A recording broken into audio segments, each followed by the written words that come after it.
Uy, Kel! Wait lang. Oh, kamusta na kayo ni Jody? Ito, ayos naman. Tsaka may trabaho na rin siya sa parlor. Mabuti naman kasi parang wala naman kasi siya talagang swerte sa pageant eh.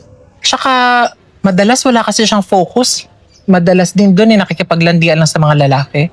Sa tingin ko nga lang din ha, yung kasi JC kasama namin kanina, parang may something din sila eh. Parang nilalandi rin niya si JC, hindi rin ako sure. Ganun ba? Jody, halika. Halika sa taas. Wait lang. Dali mo. Ano ba? Bakil? Naglalandi ako kay JC? Ha? JC, landian, walang landian, ano ba? Naglalandian kayo. May nalaman ako. Hindi nga totoo yun eh. Kailan ko nalaman yan ha? Kay Sar!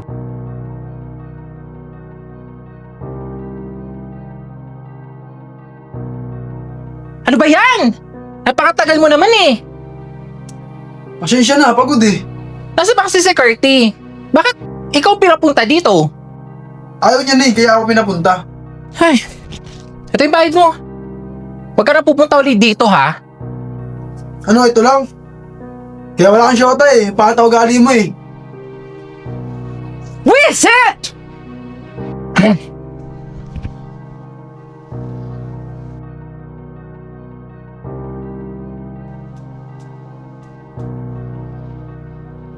Jody, nanalo nga pala si Sar. Teka, ano nangyari sa'yo? Kami pa sa... Di, wala. Ikaw ko ata merienda. Sinasaktan ka ba uli ni Kel? Hindi. Sabihin mo sa akin kung sinasaktan ka uli ni Kel. Oo, JC. Sinasaktan niya ako ulit. Kasi nagkasalo siya sa'yo eh. Pero mahal ko si Kel. Ayoko okay lang kaya saktan niya ako ng ulit-ulit.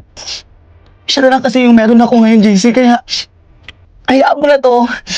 Kaya ko naman eh. Wala ka rin naman kasi magagawa eh. Kahit sabihin ko, kahit magsumo ako, walang mababago, JC. Kaya, pabayaan mo na lang ako. Pabayaan mo na lang kami, ha?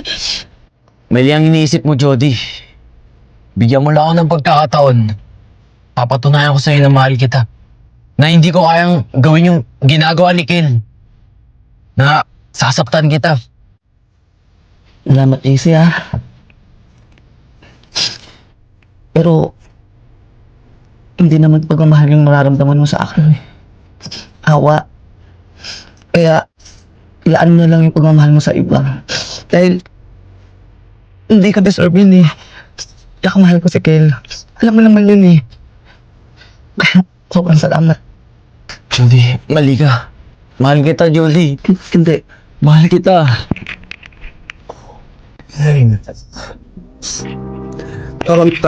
Kinalandi mo ba yung jowa ko? Kel! Ha? Yan ang sinasabi mo. Kel, tama na. Wala akong alam sa ginagawa. Mali ang ginagawa mo. Bakit? Anong alam mo? Sinasaktan mo si Jody at hindi tama yun. Wala Ako, alam. mahal ko si Jody. At hindi ko gagawin siyang saktan. Bakit ka dito? Niloloko mo talaga ako, ano? Di ba ang sabi ko, mapatayin kita kung niloko mo ako? Ha? Tama na. Ayun na ayaw ko sa lahat ng niloloko ko, di ba? Ha? Tama na lahat. Nakalokohan mo na. Nakatamat na.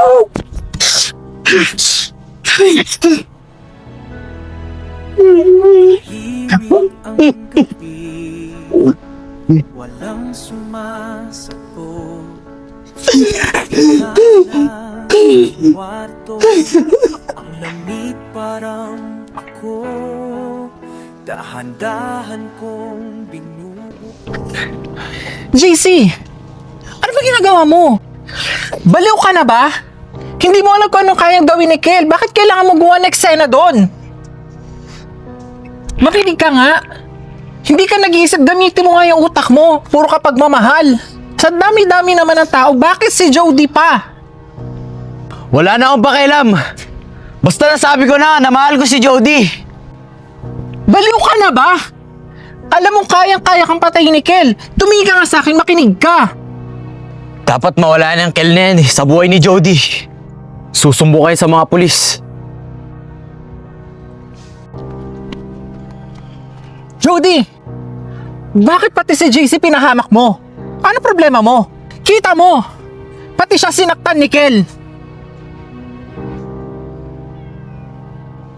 Narinig ko ba yung sinasabi mo? Ako ba ang nagpahama kay JC? Sino ba yung makatiang dilang nagsabi kay Kel na naglalandian kami ni JC? Di ba ikaw? So ngayon, sino yung nagpahama kay JC? Ako ba? O ikaw? Alam mo, Jody, hindi ko maintindihan anong nakita ni JC sa'yo. Lagi ka namang talunan. Hindi ka rin namang kagandahan. Hindi ko nga alam kung katalinuhan ka din eh. Hindi ata nag-iisip si JC. Ginagawa ka lang namin ni Kel na punching bag. Bakit? Naiinggit ka ba? Dahil tong talunan na to, yung hindi matalino, maraming nagkakagusto. Wala kasi sa panlabas na anyo yan. Nasa pakikisama at mabuting kalooban.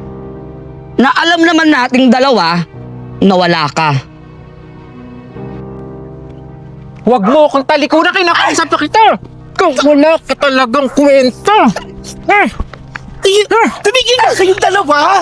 Isang komunidad tayo! Tapos mag-aaway pa kayong dalawa! Ano ba? Eh siya ang nagsimula. Nananahimik ako nito, sumusugod-sugod siya. Siya ang pagsabihan mo. Malandi ka! Ano ba? Tama na! Mamo, basta alam ko sa sarili ko na mahal ko si Jody. JC, naiintindihan naman kita na mahal mo si Jody. Pero, mali eh. Dahil maling tao yung minahal mo. Dahil alam mo naman may karelasyon na si Jody. Ganun po ba? Oh, kayo dalawa, anong ginagawa niyong dalawa dito? Naku, Mamu, etong si Jody. Nakita ko nakipag-away sa kalsada.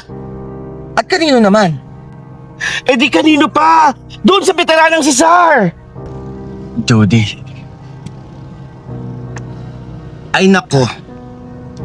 Kayo, para magkakapatid na kayo, di ba? Tapos ngayon nag-aaway na kayo. Tingnan mo nga yung itsura mo. Puro ka pasa. Tapos nadagdagan mo pa yung pasa mo kay Sar. Hindi ka ba nag-iisip? At ikaw naman, hindi mo tutulungan itong kapatid mo. Di ba? Para magkakapatid na kayo. Mamu, hindi ko naman nakikita na si Jody. Hindi na siya lumalabas ng bahay. Tapos lagi siyang pagod pag galing parlor. Hindi namin nakakausap. Ay nako. At ikaw, Jody. Tingnan mo itsura mo. Di ka ba naaawa sa sarili mo? Tigilan mo na yung katangahan mo. Wala ka bang planong hiwalayan si Kel? tama si Mamo Jody. Hiwalayan mo na si Kel. Andito naman ako eh.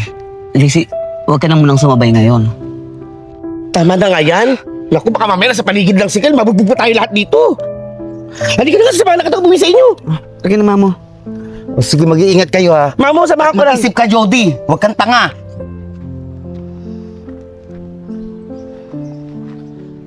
At ikaw naman, intindihin mo na lang muna ang sarili mo. Pinapasok mo ang komplikadong sitwasyon. May karelasyon na si Jody.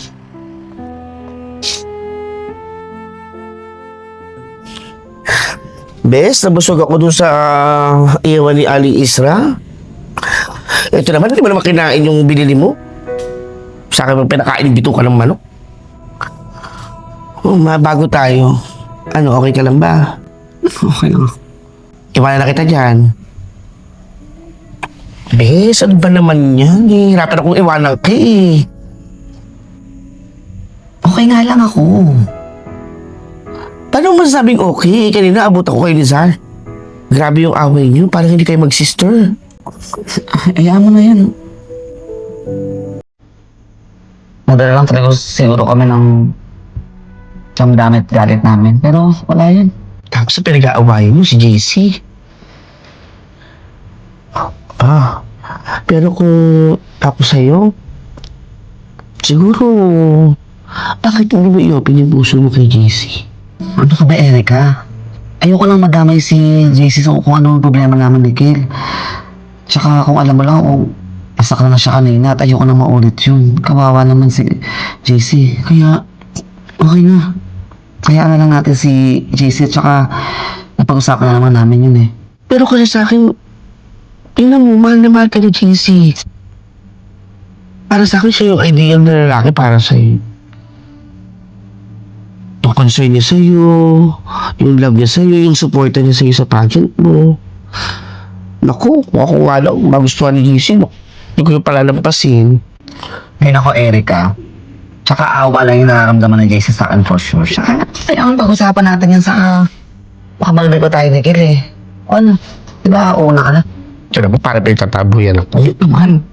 Sige na, una na ako ha. Sana, bye. Tawag-tawag na lang ha.